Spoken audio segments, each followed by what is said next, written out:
at Vainu when you're doing podcasting? What are some themes that you focus on? We focus on mainly the problems that our customers are currently facing. And obviously, because we've been able to solve a lot of those problems for our customers, it's good to share the knowledge and the best practices from those cases. Obviously, we don't mention specifics like details on certain customer X or Y or Z, but in general, we talk about the best practice on how to solve different issues. And why is that? It sounds like it's very bottom of the funnel. How do you think about top of the funnel content? I think it's very difficult to distinguish who is where in the funnel. I think that there's only two parts of the funnel.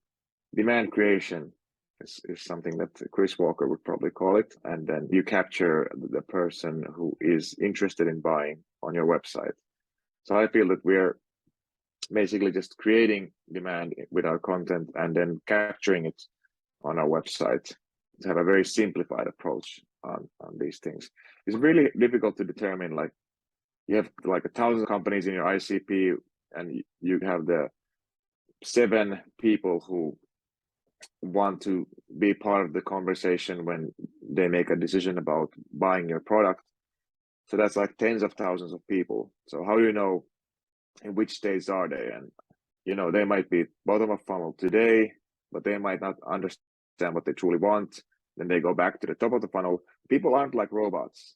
Like, it's always nice that marketers always want to put people in funnels. Like, yes, now these people are in this stage, and you're like, you have to be aware that people aren't robots. So the thing about it, when I was in university, I remember in one lecture, the lecturer had a slide that said that people don't buy what they need, people buy what they want.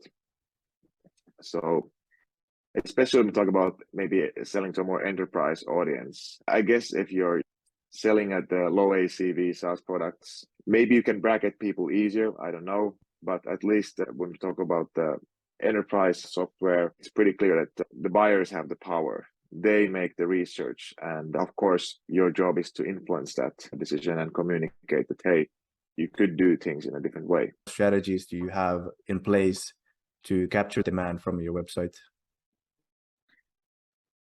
Again, I'm probably stealing Chris Walker's thoughts, but I think it's okay. I give him a lot of credit.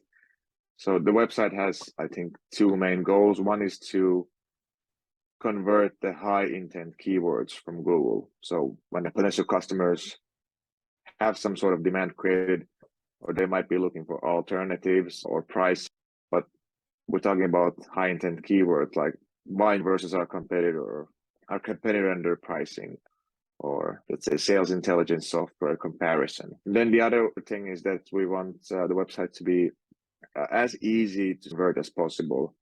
And we're not going to use any gimmicks there. We just provide all the necessary information that a buyer wants to know, and then make sure that the buying experience starts from the website in a very easy way. So the form at the moment is as short as it can be. And we also explain what happens clearly in the next steps. Currently, you have to fill out the form and then have a meeting with us, and then you start your free trial because we set it up. But obviously, there's things to improve in that process as well. But high intent keywords is one, and the other one is that the website makes buying or requesting a free trial as easy as possible. How does a customer recognize that you are a solution to their problems? Because you earlier mentioned that your ICP, it has something like HubSpot and everything. Like, do you mention those things to the customer on the website directly?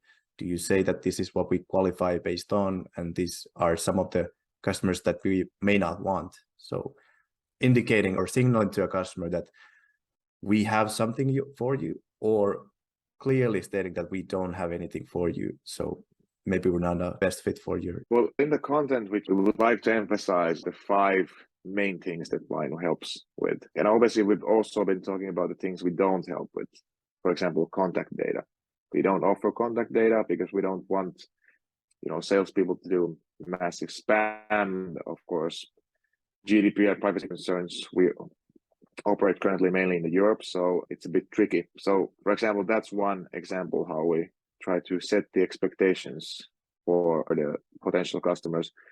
Then also when you go to our website, there's clearly a section for the main solutions that we help with. Also, all the delivery methods of the data are clearly stated there. So you can use an API if you want, and you can use our CRM connectors, or if you want data files, that's also possible. And we have, of course, have our database pages where you can actually see what kind of data points we have. We try to provide as much information on the website and in our content so that buyers understand what we actually do and what we don't do.